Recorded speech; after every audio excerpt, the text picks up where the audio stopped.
Everything we do is based on this one statement. You know, I love studying and preaching and teaching on what Jesus taught. Jesus, he says so many things that are just mind-blowing if you really take them for what they are. And if you've read through the gospel, maybe you've read through the gospel several times, I don't know, maybe you've never read through them, but if you read through the gospels, you know, there are so many times that we hear these statements and we just kind of read over them and really don't think about much about it, where we think, well, you know, wow, that's a pretty cool statement. You know, how does that work? And don't think about the ramifications of that statement or the conversation that Jesus is having with whoever he's having it with at that time. And the reason that I want to take you on a journey today is because it's hugely important to understand the context in which Jesus gives those teachings. And if you want to, you can turn in your Bible to Matthew chapter 16. We're also going to be putting some of the scriptures up here that I'm going to be preaching from as we go through them kind of little by little here. But here's the deal. In this passage, Jesus says some things that are kind of, they might be a little hard for us to understand because he uses some symbolism. But when we really look at it in context, we understand what's going on here. And so I want to start out Matthew chapter 16. Is that what I said? Matthew chapter 16 and verse 13. And if you want to pop that up, it says, when Jesus came, we're just going to look at that small part. When Jesus came to the region of Caesarea Philippi. Now, they came to that region. It doesn't say that they entered Caesarea Philippi, and they didn't go into Caesarea Philippi, and there's a reason, because Jews, devout Jews, they would not go into that town. And Jesus was a Jew, okay? And his followers, his disciples were Jews. They would not go into that town. The reason they would not go into town is because of the amount of pagan idol worship that was going on in Caesarea Philippi from both the past and the present, that present day, first century. See, before the Romans came to rule Israel in roughly 100 BC, the Greeks did. And under the Greek Empire, this city was named Panias. Now, we went to Israel in November 2011. If you want to pop that picture up, November 2000, there's Becky and I, and I'm kind of hard to recognize in that picture. Since that time, I've lost about 80 pounds. But there we are in Caesarea Philippi. And in November 2011, we saw this place. It's a beautiful, it's a lush area. It has, and part of that is because it's called the Banias Falls, which is just Banias, is just another name for Panias. And so it's a very lush area because stuff grows around fresh water, right? And it was named Panias after the Greek fertility god Pan. And in Panias, they built a temple around a massive deep cave. If you want to flip to that next picture, you see from basically the flip side, you get the flip side view there of this deep cave. And they built this temple around that cave, and they performed horrifically lewd and inhumane acts at the mouth of this cave. Now, in this cave, there's a crevice that's so deep that I'm not really sure that they have even found to this day how deep that crevice is. And because in that day they didn't know how deep it was, they called this crevice the gates of hell. They assumed that evil spirits ascended up from this crevice and lived and dwelled in that temple and in that city. And now when the Romans took it over, and more specifically when Philip became the ruler of Galilee, he found out what was going on in Panias, and he took an opportunity to win a friend, okay, and kind of make a name for himself. And so he changed the name to Caesarea Philippi, after Caesar and after himself. Caesar Philip, Caesarea Philippi. Then to trump the worship of Pan, he built a temple to Caesar, who was Caesar Augustus at the time. But by this time he was going by what he called his full name, Caesar Divi Filius Augustus. Divi Filius in Latin, that means the Son of God. Caesar was calling himself. It was a little pretentious but explainable because his father was Julius Caesar, who was just deified as a god by the Roman people. Then, of course, Philip built a temple to himself. Not quite as big, but to kind of put an exclamation point on Roman rule. Into that context, into that region, Jesus starts asking his disciples some questions. Some questions like that next verse. He asked his disciples, who do people say the Son of Man is? Now, Jesus is asking about himself. What are people saying about me?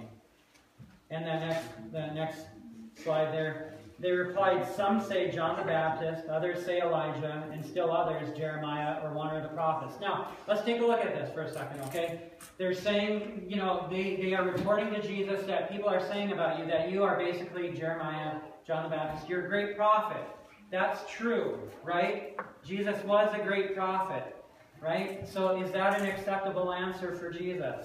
No. Jesus, you are a prophet. It's acceptable. Is it adequate? No.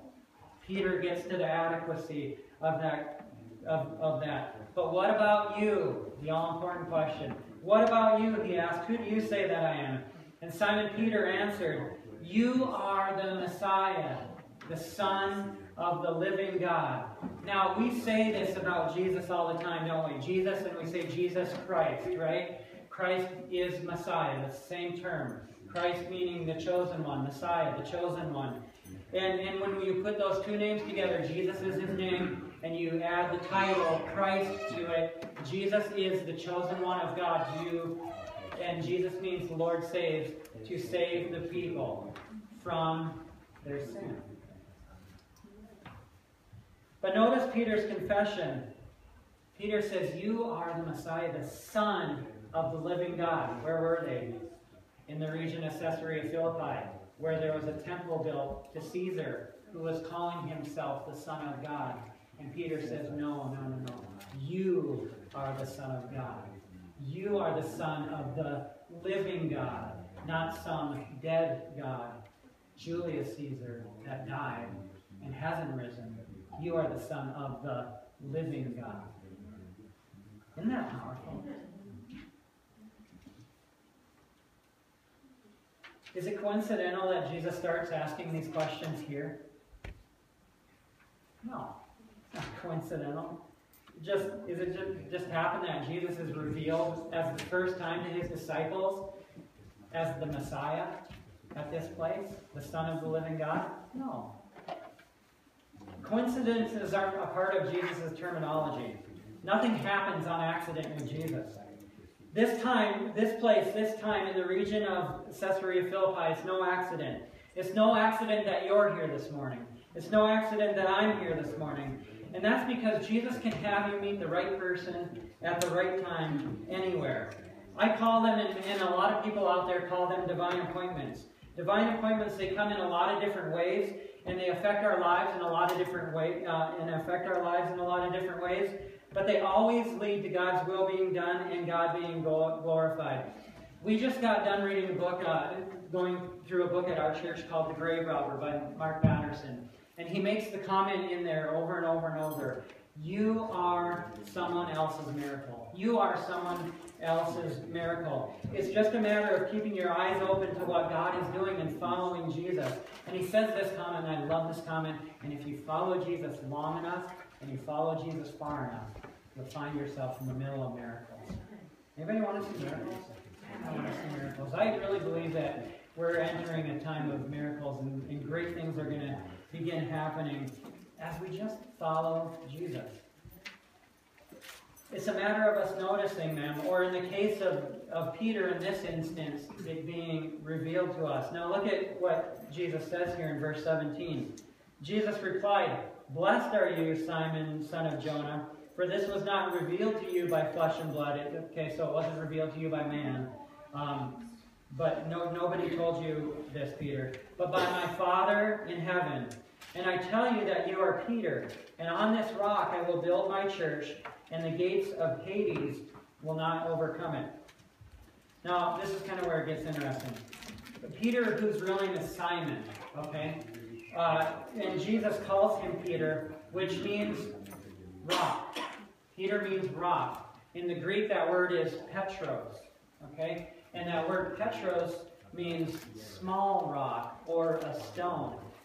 And he says, yes, Peter, you are this small rock or this stone, but upon this rock, and he uses a different word. Jesus uses a different word. he uses a word, and that word is Petra, which means big rock, mountain-sized rock. You know, like I was talking to some of you from Kalispell, Lori, right? Yeah, Kalispell. Big rocks in Kalispell, right? Mountain-sized rocks, the Rocky Mountains. And immovable, unshakable rocks, right? Petra, that's this term that Jesus uses here. This huge rock. In other words, Peter, rock, I will build my church on the fact that I am the Messiah. I am the chosen one of God to take away the sin of the world, to save people from their sin. And my body, my congregation, will consist of people who base their lives on this truth, this rock, this Petra, that I am the Messiah, the Son of the living God. And really, isn't that why we have church? Because Jesus saved us from our sins. He's building the church on that confession, on that fact. He's building the church on himself. And that group of believers who base their lives and build their lives on Jesus, or as Jesus kind of says in Matthew chapter 7, therefore everyone who hears these words of mine and puts them into practice is like a wise man who builds his house on a rock. Right? On this, and that word is the same, on this Petra, my immovable, unshakable, huge teaching. On that rock, I will build my church. I will build my church, Jesus says. That church will be built and is being built by Jesus. Building the church is Jesus' job. In other words, building the church is out of our hands. It's beyond my ability, it's beyond your ability, it's beyond our ability to build the church. Because building the church means that people are being saved. Building the church means that people are coming to faith in Jesus Christ. And I can't save anyone. I can't set anyone free from their sin. Only Jesus can do that. I can't give anybody the gifts and callings in their lives to place them where they belong in the church. Only Jesus can do that. Only Jesus can, because he is the only one who can build the church on himself. And when he does, the gates of hell, the gates of Hades, will not overcome it. Yeah, you know, the gates of hell, which are in this area. That crevice so deep they didn't know where they were. The gates of hell. Where the evil spirits come up from the underworld in Caesarea Philippi. Yep.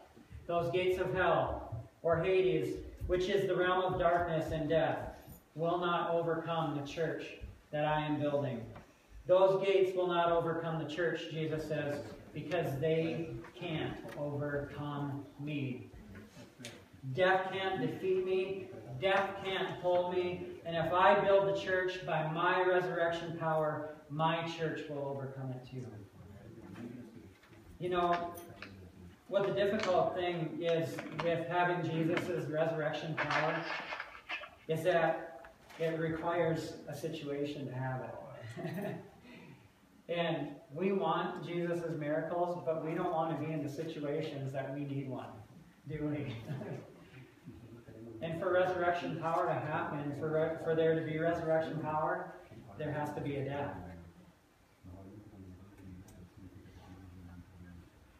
You know, and yeah, the gates of hell will come against this house. The storms will come, right? Isn't that what Jesus says? My house is there. A wise man who builds his house on a rock, and the storms will come, and they will batter against that house. That house will be shaken.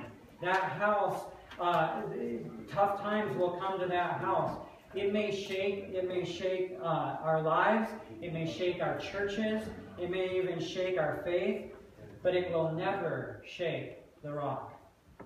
When we follow Jesus, we will always be building his church. We have a man in our church. His name is Ken. And Ken had this happen a few years ago. You know, a few years ago, actually 6 years ago, and it was before we got to Miller. He was diagnosed with lung cancer. The doctor actually told him to go home and die. And he decided, no, I'm going to search this out. I'm going to seek this out. And he ended up